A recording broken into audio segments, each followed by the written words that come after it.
Hello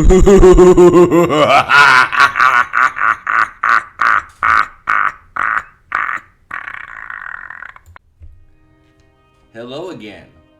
It's Ken Webb speaking to you from the Miraflores District of Lima, Peru. That's Miraflores.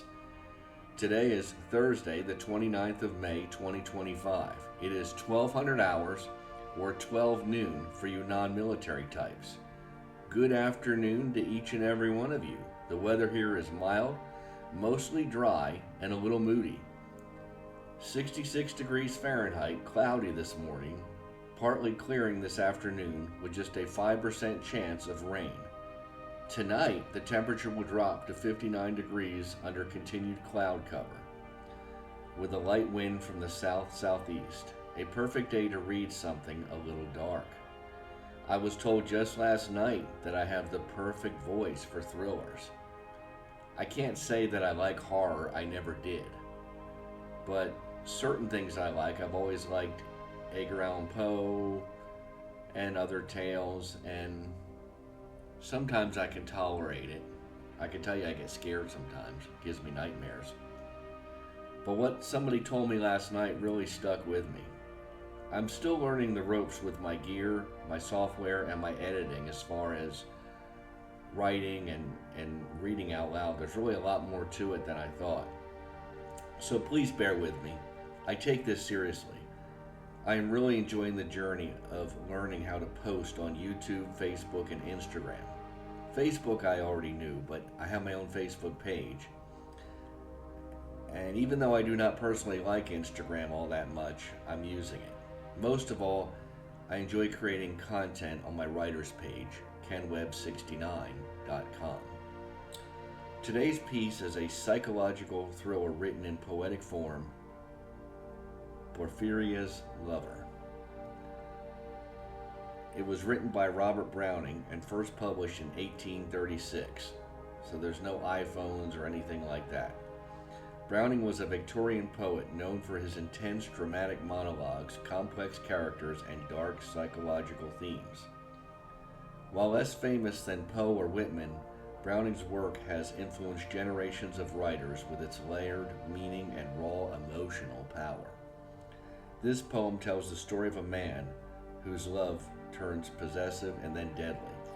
What makes it unsettling is not just what happens, but the way he calmly justifies it. Listen closely. The horror is quiet, and that is why it lasts. And please forgive me for butchering the name. I wish he could have picked an easier name to pronounce. So let's dive in. Don't get scared. I won't hurt you. Porphyria's Lover by Robert Browning, 1836. The rain set early in tonight. The sullen wind was soon awake. It tore the elm tops down for spite, and did its worst to vex the lake. I listened with heart fit to break, when glided in Porphyria straight. She shut the cold out and the storm, and kneeled and made the cheerless grate blaze up and all the cottage warm. Which done, she rose, and from her form withdrew the dripping cloak and shawl, and laid her soiled gloves by, untied her hat, and let the damp hair fall. And last she sat down by my side, and called me, when no voice replied. She put my arm around her waist, and made her smooth white shoulder bare, and all her yellow hair displaced, and stooping, made my cheek lie there, and spread o'er all her yellow hair, murmuring how she loved me, she, too weak for all her heart's endeavor, to set its struggling passion free from pride and vainer ties to sever, and give herself to me forever. But passion sometimes would prevail, nor could tonight's gay feast restrain a sudden thought of one so pale, for love of her, and all in vain. So she was come through wind and rain. Be sure I looked up at her eyes, Happy and proud, at last I knew. Porphyria worshipped me, surprise, made my heart swell, and still it grew. While I debated what to do, that moment she was mine, fair, perfectly pure and good, I found, a thing to do, and all her hair. In one long yellow string I wound, 3 times her little throat around, and strangled her. No pain she felt. I am quite sure she felt no pain. As a shut bud that holds a bee, I warily opened her lids again, laughed the blue eyes without a strain, and I untied next the tress about her neck, her cheeks once more brushed bright beneath my burning kiss. I propped her head up as before, only this time my shoulder bore her head, which droops upon it still, the smiling rosy little head, so glad it has its utmost will, that all it scorned at once is fled, and I, its love, am gained instead. Porphyria's love, she guessed not how, her darling one wished would be heard, and thus we sit tonight now, and all night long we have not stirred, and yet God has not said a word. Okay, even before I add sound effects, that sounds kind of ominous and sends chills down my spine. So, Vincent Price, eat your heart out. That was Porphyria's Lover by Robert Browning.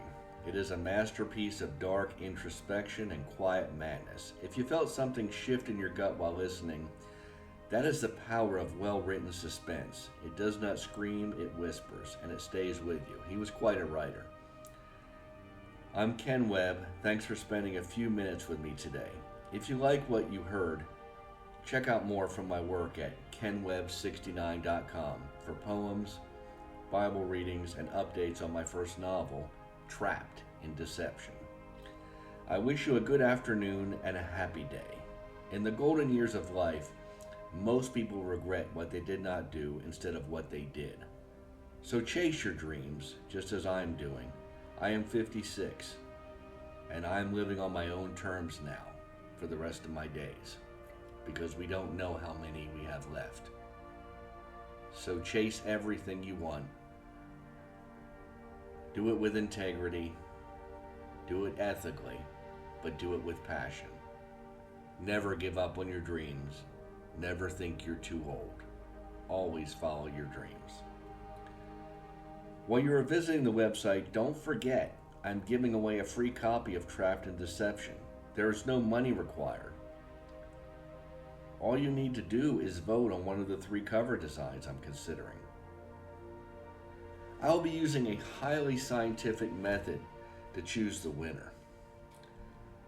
I really devised this well. I will write each person's name 3 times on pieces of paper, throw the slips into a hat, and pull one out. Simple and honest. Right now, only 3 people have voted, and each one of the 3 chose a different cover. So I have 1 for one cover, 1 for another, and 1 for the final. That doesn't tell me anything.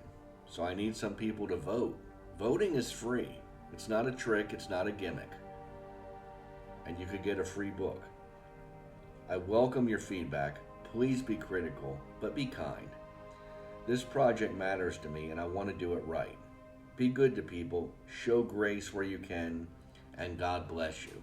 Thank you so much for listening. This is Ken Webb, and good night.